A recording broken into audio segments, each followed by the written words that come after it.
Hello friends, Bhavani life style. மாலை 7 மணி. இது 3வது தடவை இந்த ரிங் வாங்கிட்டு வந்தாச்சு. நம்ம இட்லி கிரைண்டருது. காலையில் ஒரு தடவை செஞ்சும் செட் ஆகலை, சாயங்காலம் ஒரு தடவை செஞ்சும் செட் ஆகலை, இன்னைக்கு காலையில் ஒரு தடவை இப்போ வேறு ஒன்று வாங்கிட்டு வந்துருக்கு பிராண்ட். பாப்போம் இது செட் ஆகுதான்னு. ஓப்பன் பண்ணுறதும் பிரச்சனை, ரிங் பண்ணுறதும் பிரச்சனை. மோட்டருக்கு பெரிய ப்ராப்ளம் இந்த ரிங் மட்டும் தான். இப்போ இது கனெக்ட் ஆகான்னு பார்க்கலாம். பெரிய பெரிய வேலை கூட ஒரு செகண்டில் பண்ணிடுவோம். இந்த இட்லி கிரைண்டர் வாங்கிட்டு பெரிய ஒரு கரகமாயிட்டு. ஏன்னா அவர் தமிழ்கார் எந்த ஒரு சின்ன விஷயமும் எங்கள்கிட்ட தான் கொண்டாந்து தருவார். அவர் நம்பிக்கையாக கொடுத்துட்டு போயிருக்கா. அதனால தான் எங்களை கஷ்டப்படுறோம். பணம் கிடைக்கும்னு நினைக்கிறத விட நம்பிக்கை. இப்போ இது கனெக்ட் ஆகிட்டு இப்போ செட் பண்ணலாம்.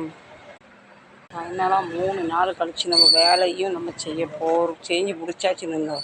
இங்கே எங்களுக்கு நிறைய இட்லி கிரைண்டர்லாம் வராது. இது மாதிரி தமிழ்காரங்களுக்கு 1-2 பேர் வரும். அதனால் இது ரொம்ப ரேராக வரும். இன்றைக்கி 3வது நாள் போராட்டம்.